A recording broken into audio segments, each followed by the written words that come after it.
Classic GameCube games are coming to Switch too, but what if I was to tell you that Nintendo has had official Wii emulation, essentially an overclocked GameCube in both CPU and GPU working for the last 8 years. Indeed, here it is in action from back in 2017, Nintendo's Wii emulator running on the Nvidia Shield TV, which of course used the very same Tegra X1 chipset as the Nintendo Switch.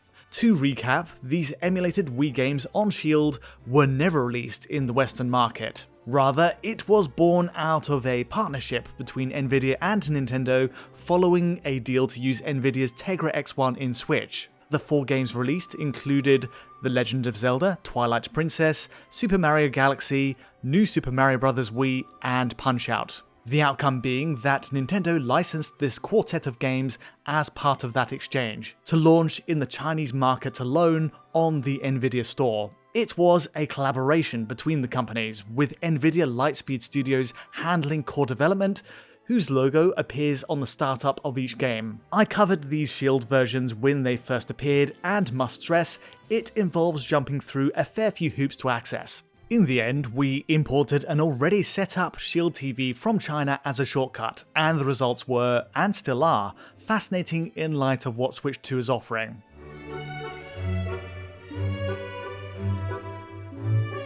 The bottom line is that all of these games run well, proving that not only GameCube, but more ambitious Wii emulation has been viable on Tegra X1 all this time. Better still, they weren't simple ISO dumps into an emulator. Rather, all 4 games were customized to the Shield hardware itself in several respects. Twilight Princess and Mario Galaxy, for example, run at a higher 1920 by 1404 resolution in widescreen, essentially scaling the horizontal axis by 3 times over the original Wii resolution of 480p. Texture assets of course remain the same as the originals, but in both cases, texture filtering received a noticeable boost to match the heightened clarity of the image. Some vector-based text elements even scaled up with this, resulting in a sharper font, using a translation to Chinese in this case. Most surprising of all though is that the Shield version of Twilight Princess is something of a hybrid of the GameCube and Wii versions. Twilight Princess's development was of course led on GameCube, but its release coincided with a Nintendo Wii version in late 2006, making it a launch title for that system.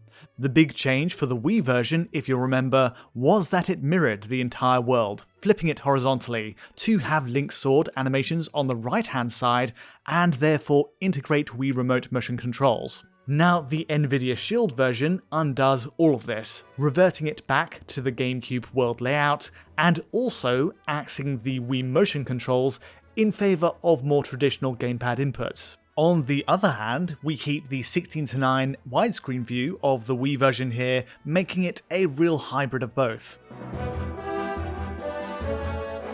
There are a few limitations to these Nvidia Shield releases too. Firstly, in the case of Twilight Princess, the frame rate is locked at 30 frames per second. It is a stable 30 and falls in line with the Wii and GameCube originals, but never pushes beyond that cap.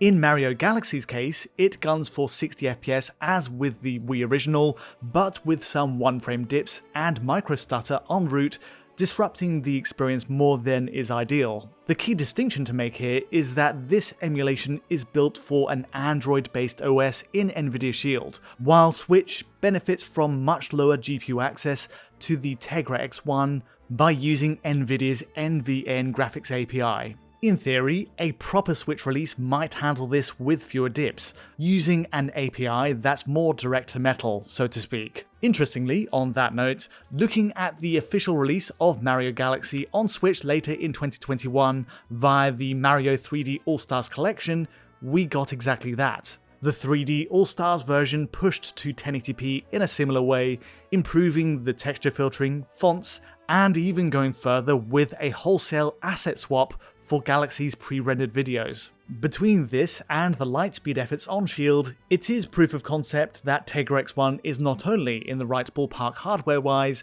but that a working emulation layer has been available for quite some time.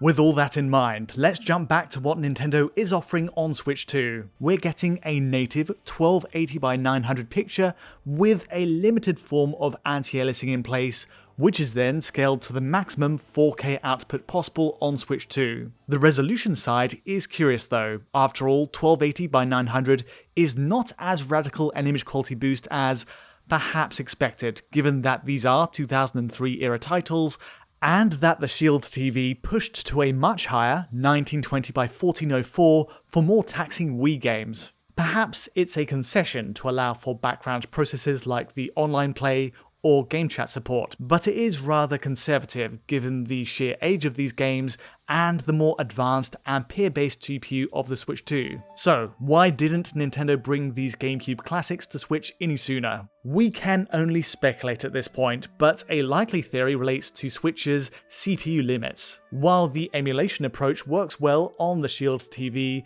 its Tegra X1 chip runs at a higher 1785 MHz CPU clock speed, while Switch's CPU is throttled down to just 1 GHz. These are measures taken by Nintendo to manage battery life and heat dissipation on Switch, and are a significant enough factor, potentially, in emulating these games as well as Shield TV.